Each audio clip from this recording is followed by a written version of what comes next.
Good morning, and happy Monday from the farm. Welcome to another episode of Thinking Outside the Soil, where I get to talk story and touch on topics about hydroponics and the farmers who grow the crops and creatures we need to eat. And I am your host, Seany Alfalfaseed. Thank you for being with us on this beautiful morning.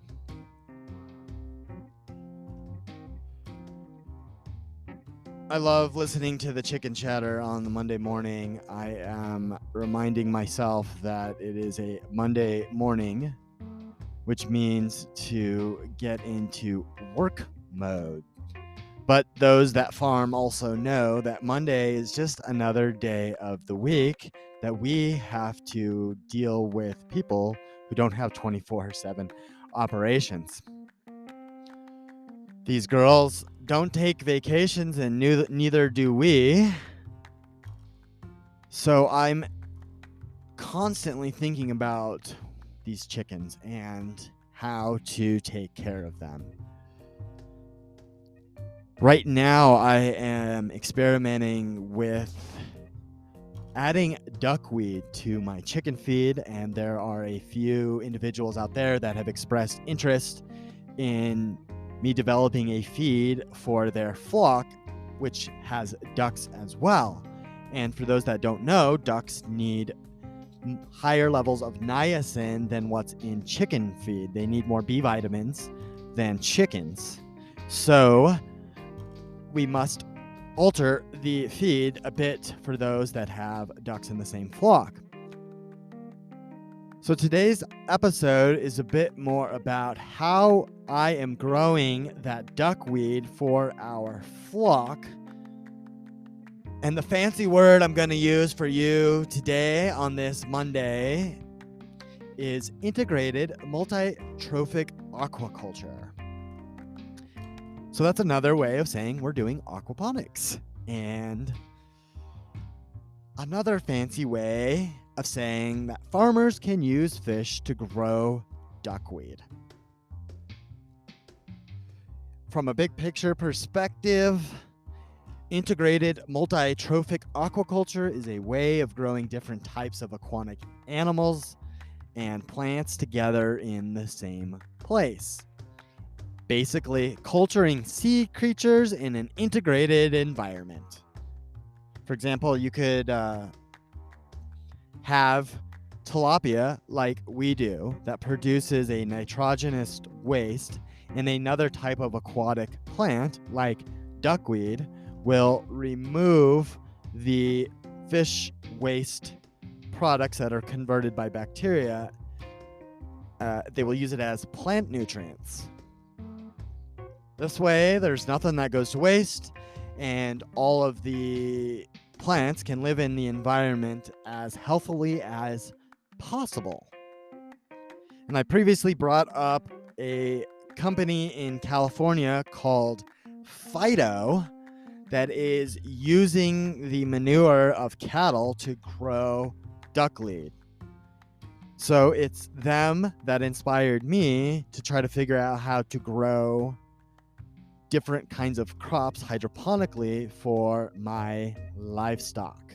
But real quick, since I gotcha, if you could be so kind as to leave us a review, please let me know what you've enjoyed so far or what you would like to hear here on the show. And don't forget to let others know why they should listen in as well. As I think about duckweed, I am very mindful of asking the question, how is this important to us as farmers on the whole? How is integrated multi-trophic aquaculture important to farmers? Well, saying that a bunch of times is going to become a mouthful, so I am either going to say IMTA or essentially just say aquaponics.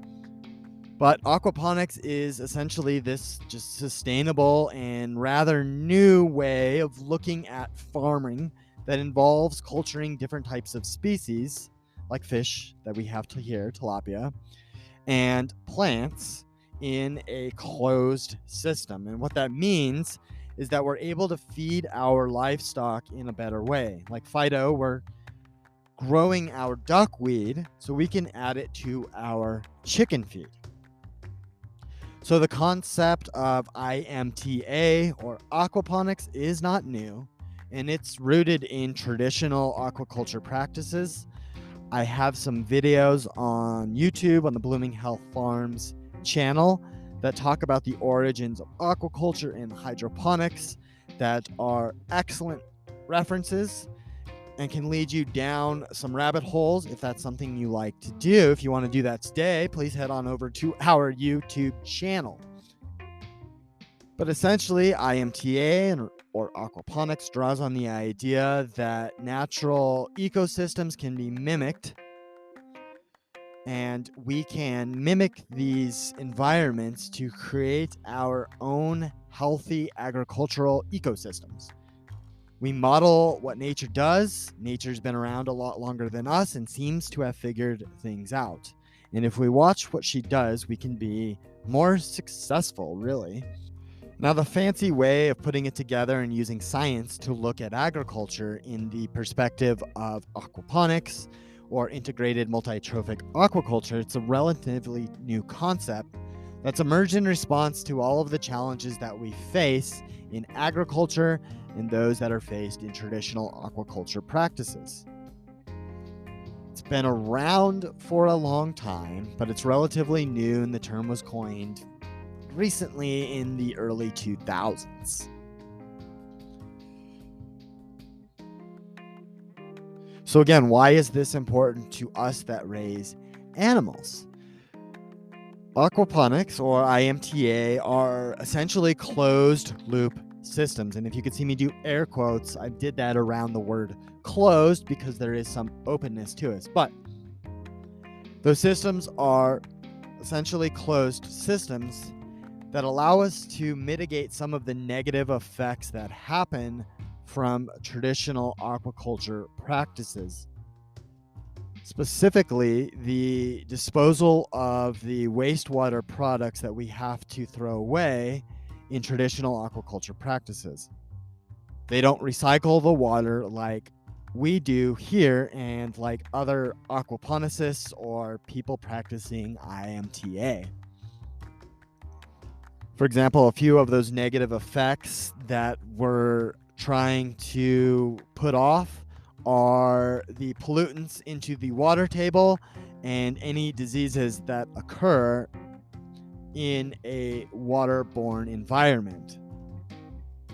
We're trying to pollute less and prevent extra disease transmission, and closed systems allow us to do this so much better than some of the open traditional systems that we use in agriculture.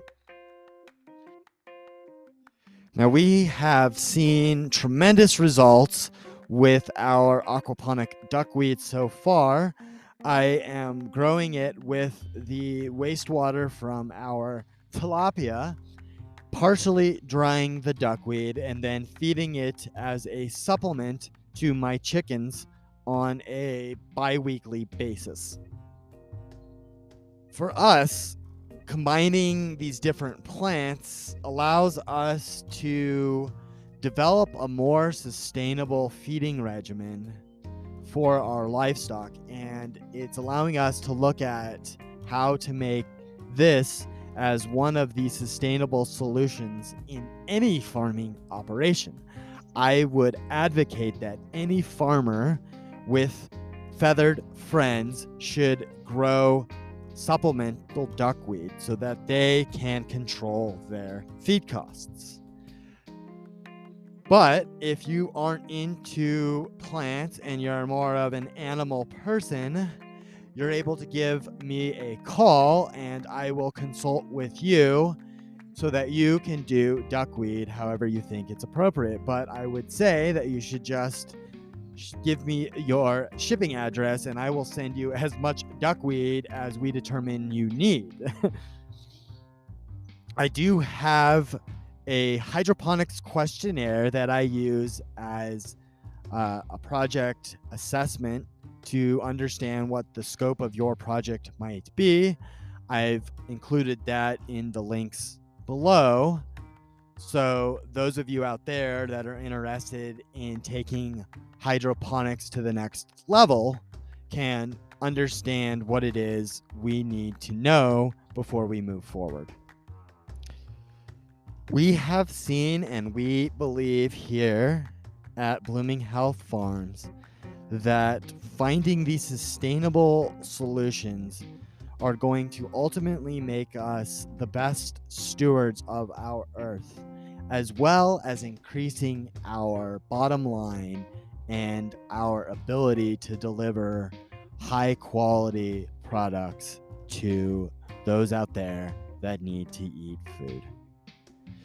So that is all I have for us today on this beautiful Monday morning.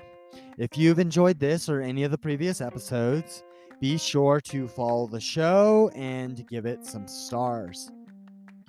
Those stars help the algorithms and let others know why they should listen in too, so that they don't miss out on becoming part of the next agricultural revolution.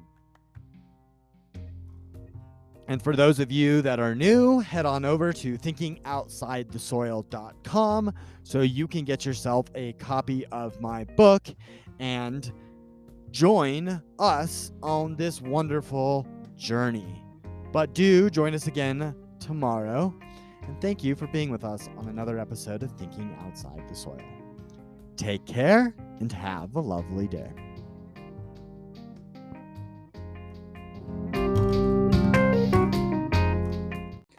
Hey, before you go, check out the links below, leave me a rating and review, and follow the show. Don't forget to get yourself some of our Blooming Health blended sprouting mix. Our mix has been shown to get the best eggs and create the healthiest flocks. With feed costs going up, right now's the time to lock in a subscription so that you can get the best eggs without having to go to the grocery store or the feed store anymore. Check out the links below to get yourself some Blooming Health blended sprouting mix.